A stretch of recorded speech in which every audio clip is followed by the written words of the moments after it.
Have you ever been judged for something before people even knew your story? Maybe you were mocked for what you wore, laughed at for what you believed in, or ignored when you tried to stand tall for what mattered most.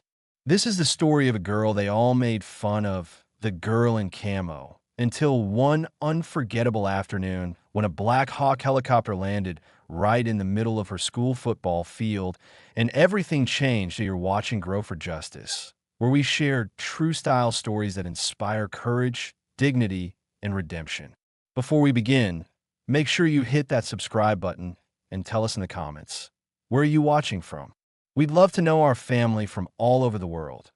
Her name was Maya, 16 years old, a quiet student at Ridgeview High, the kind of school where popularity was everything and being different made you a target. While others wore flashy clothes and brand name sneakers, Maya showed up each day in an old camouflage jacket. It belonged to her father, a decorated U.S. Army sergeant who had gone missing overseas 2 years earlier during a rescue mission. She wore that jacket not to stand out, but to feel close to him. But the others didn't understand that. They called her Army Girl, Sergeant's Daughter, even Lost Girl. They laughed when she walked down the hall, whispered when she passed by, and rolled their eyes whenever she stood up for someone being bullied. But what none of them knew was that Maya had grown up with her father's words etched in her heart. Courage isn't about fighting. It's about standing tall when everyone else bows their head. So, every time they mocked her, she stood a little taller. The teasing got worse over time. On the football field, during pep rallies, in the cafeteria, it never ended. One day, a group of seniors thought it'd be funny to mock her in front of the entire lunchroom. They tossed her tray, spilling food across the floor, and shouted, "You're going to call the army on us, Sergeant Maya?" The room erupted with laughter. Maya froze, her hands trembling. For a second, she almost cried, but then she remembered her father's voice again. Never give them your fear. They feed on it. So instead, she bent down, picked up the tray, cleaned the mess, and walked away, calm, quiet, unbroken. That night, she sat alone in her small bedroom, clutching her father's picture. "You always said to be strong, Dad," she whispered. "But it's so hard when everyone sees me as a joke." Outside, thunder rolled. Inside, a girl's promise was made. She would never let them break her spirit again. A few weeks later, something strange happened. Maya was called to the principal's office. Everyone whispered as she walked past, assuming she was in trouble. But when she stepped inside, there wasn't anger in the principal's voice. There was confusion and awe. "Maya," he said, "someone contacted the school this morning from Fort Bragg. They asked if you'd be available Friday afternoon. They said it's important." Maya's heart skipped. Fort Bragg?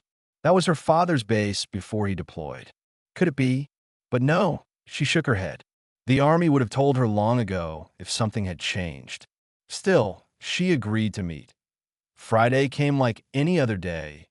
Clear skies, the sound of laughter echoing through the halls, the football team practicing for homecoming. Maya was walking toward the bleachers when she noticed the strange buzzing in the distance. Low, powerful, and rhythmic. At T first, people thought it was thunder. Then, someone pointed upward. "What's that sound?" Students began spilling out onto the football field.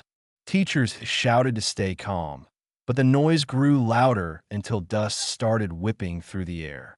And then, like something out of a movie, a massive Black Hawk helicopter appeared over the horizon.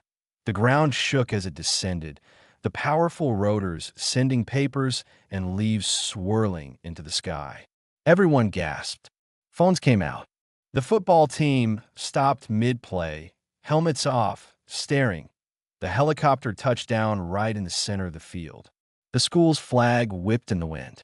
And from the side door, two Marines stepped out, their uniforms crisp, their faces serious. "Where's Maya Carter?" One of them shouted over the roar. The students turned, murmuring. Maya froze where she stood, her camo jacket pressed tightly around her. Slowly, she stepped forward. The Marine saluted her. The crowd went silent. The taller Marine handed her an envelope, sealed with the Army insignia. "Miss Carter," he said, his voice firm but kind, "your father, Sergeant Daniel Carter, wanted this delivered to you in person. He gave it to us before his final mission." Maya's hand shook as she took the envelope. Tears stung her eyes.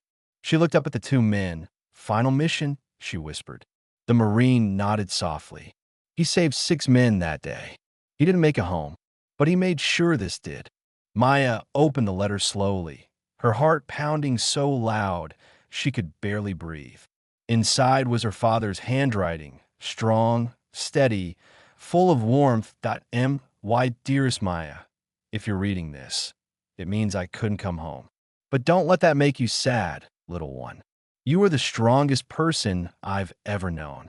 Keep wearing that jacket, not for me, but for the courage it stands for. Remember what I told you.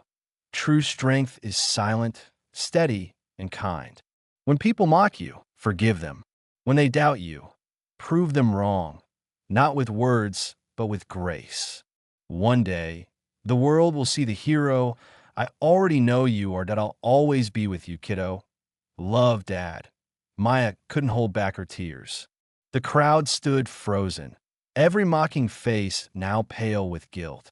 The girl they laughed at was standing at the center of the field, embraced by Marines, reading her father's last words, words that echoed across the silence. The principal, the teachers, even the bullies stood still. One by one, applause began to rise. It wasn't loud or forced. It was slow, respectful, heartfelt. The football players placed their hands over their hearts. The flag waved proudly above the helicopter. From that day forward, nobody ever called her Army Girl again. They called her Maya Carter, the daughter of a hero, and the girl who taught an entire school what honor truly means. Maya didn't let fame or sympathy change her. Instead, she joined the junior ROTC, volunteered at veterans hospitals, and inspired dozens of students who once mocked her to start serving their communities. Years later, when she graduated, the same football field was filled again. Not with laughter, not with mockery, but with respect. The local base sent an Army helicopter flyover in her father's honor. Maya stood at the podium, wearing that same camo jacket, medals pinned to the front. Her voice trembled as she spoke to the crowd. "People once laughed at me for wearing this jacket, but today I wear it for every soldier who can't, for my father, for every hero who stood for something bigger than themselves." The crowd rose to its feet, and as the helicopter passed overhead, Maya looked up and whispered softly, "We did it, Dad." And that's the story of Maya Carter, the girl they mocked in camo until a Black Hawk helicopter landed on her school field. Sometimes the world won't understand your story until it's written in courage. So wear your scars, your pain, and your truth with pride, because one day they'll realize they were mocking strength all along. If this story inspired you, make sure to subscribe to Grow for Justice, where we share stories that remind us that bravery, kindness, and justice still exist in this world. And tell us in the comments, where are you watching from? We love seeing how far our family of justice seekers has grown.